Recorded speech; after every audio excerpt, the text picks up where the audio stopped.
Well, when you spend money locally, it actually translates into economic development within the community. So actually for every dollar spent at home on local agricultural products, whether it's a farmer's market or even at your own local grocery store that may sell a local milk or local cheese, there's a $7 translation. So it keeps jobs local, it keeps the economy humming locally, but most importantly for the agricultural industry, it keeps farmers farming.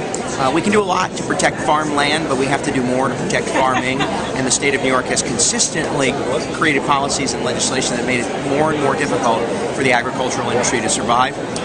We have been advocating for relief for our farmers, but just as importantly, really, to celebrate, to acknowledge, and to highlight the important contributions that agriculture has made to our statewide economy and really to the quality of life throughout New York State. What are some of the things that you'd like to see changed in the state in terms of benefiting and how they would benefit dairy farmers and agriculture? Farming primarily, we've got to reform property taxes. We've got to provide property tax relief so that farmers can remain on their land. But beyond that, energy cost reductions, giving farmers the ability to do multiple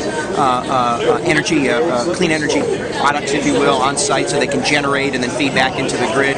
Insurance reform so that they're not paying so much, both with general liability, workers' compensation, what have you. I think we need to recognize that farming is a unique industry that deserves and requires unique protections.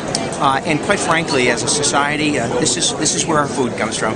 And if we're not producing it locally, it means we're shipping it in from other countries, and we know how devastating that can be, not only to the local industry, but to our nationwide economy. So we've been working very hard to promote benefit and really provide relief to local farmers. And hopefully, as we move forward and the economy perhaps starts to turn around, some of the great ideas that the farmers bring to us will become law so we can provide them the benefits and relief to keep farming.